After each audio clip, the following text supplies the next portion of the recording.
대구는 앞서 2008년 5월 전국 최초로 밤 시간대 심야약국을 회원들의 자비로 시범 운영했습니다.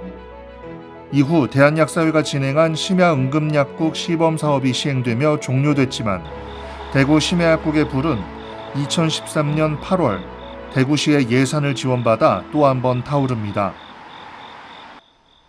심야약국이 자리를 잡은 곳은 대구지부 회관 별관. 밤 10시부터 다음날 새벽 6시까지 운영하며 말 그대로 심야 시간대 국민들의 의약품 접근성을 책임지고 있습니다. 심야약국이 자리 잡은 지는 어느새 10년. 이제는 대구 시민들도 이곳의 심야약국이 항상 열려 있다는 것을 알고 있습니다. 이 심야 시간대에 이렇게 약국 여기 열고 있다는 건 원래 알고 계셨나요? 네, 원래 알고 있었습니다. 어떻게 좀 알게 되셨어요? 인터넷 검색하다 보니까 몇 년 전부터 운영하더라고요. 급하게 아프거나 필요할 때 편해서 좋아요. 차를 약국 앞에 주차할 만큼 긴급한 환자도 약국을 찾았습니다.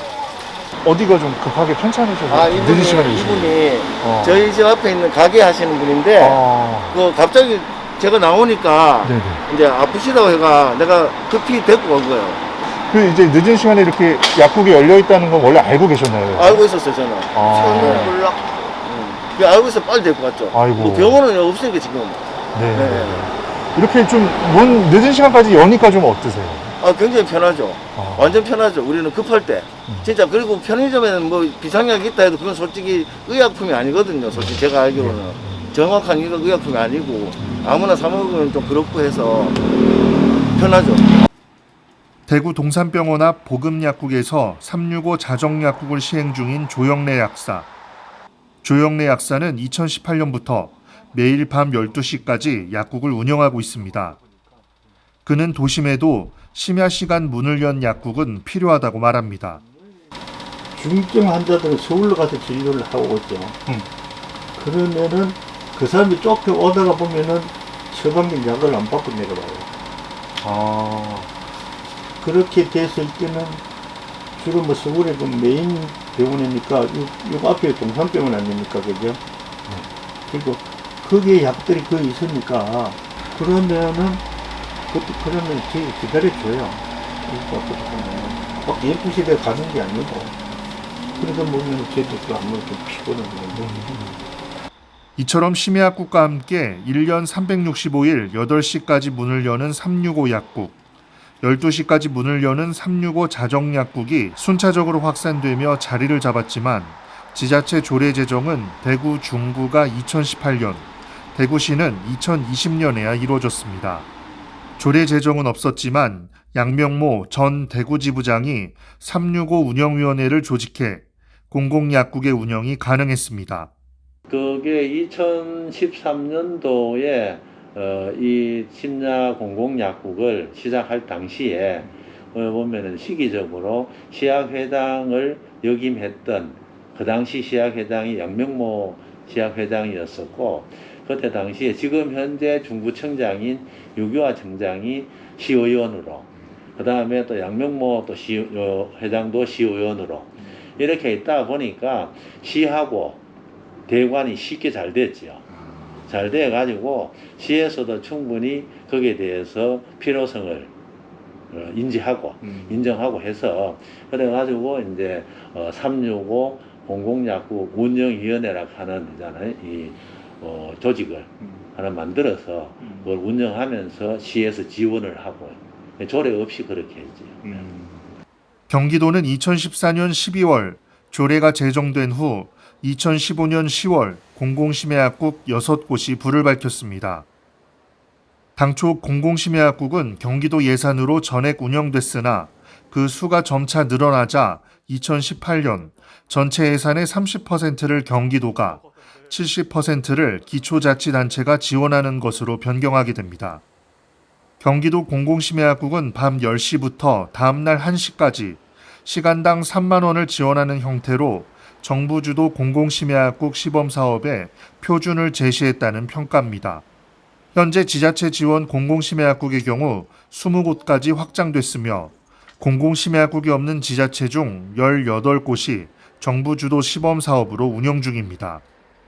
이 중 부천 세연대약국은 약사인 대학원생을 아르바이트로 고용해 심야 시간대 인력 업무 부담을 줄이는 새로운 형태를 선보이기도 했습니다. 부천에 카톨릭 약대가 지금 있어서 실제적으로 거기 있는 대학원생들이 심야 시간에 나와서 그 약국을 근무하는 그 현장을 제가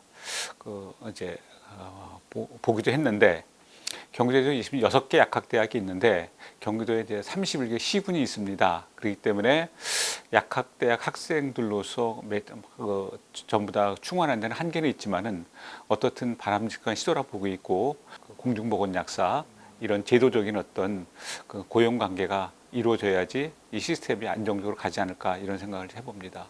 대구 경기지부장은 보다 공공심야약국이 활성화되기 위해서 근무약사 고용을 위한 지원 비용 증액, 치안 문제 등의 해결이 필요하다는 점을 한 목소리로 주장합니다.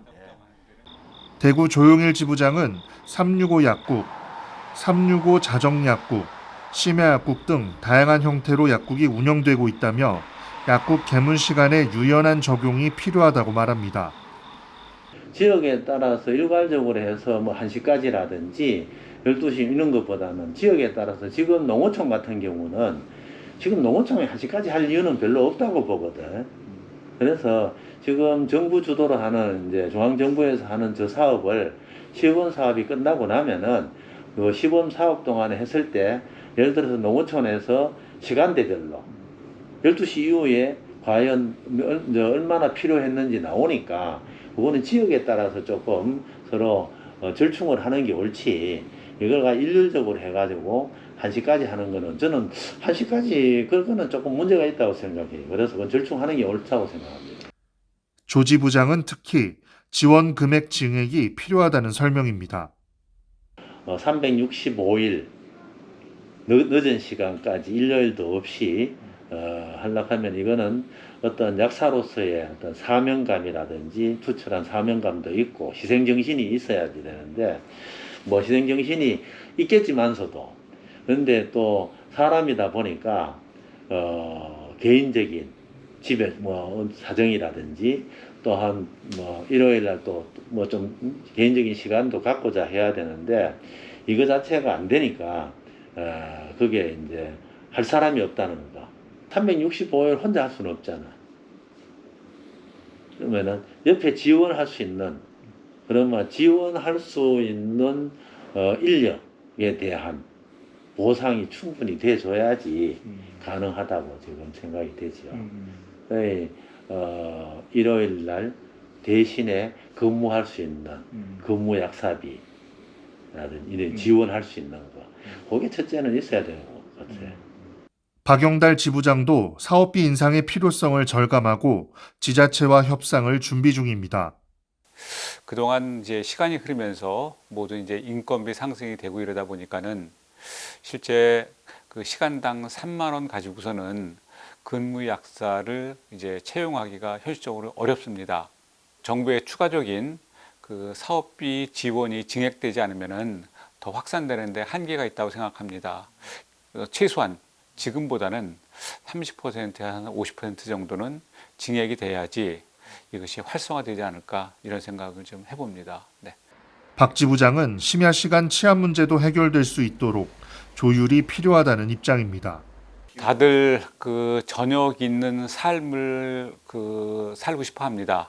그런데 그 개인의 삶을 희생하고 그 새벽 1시까지 약국을 운영한다는 것은 굉장히 어려운 일입니다. 초창기에는 특히 여약사님들이 운영하는 약국에 어떤 이제 그 방법 문제가 대두됐습니다. 그래서 경찰서의 협조를 받아서 그 특별 공공심야약국에는 특별 이제 어떤 이제 감시 활동을 해줘서 좀 도움이 되긴 했는데, 그런 안전망 구축도 확산되는데 굉장히 필요한 요건이 아닌가 생각이 듭니다.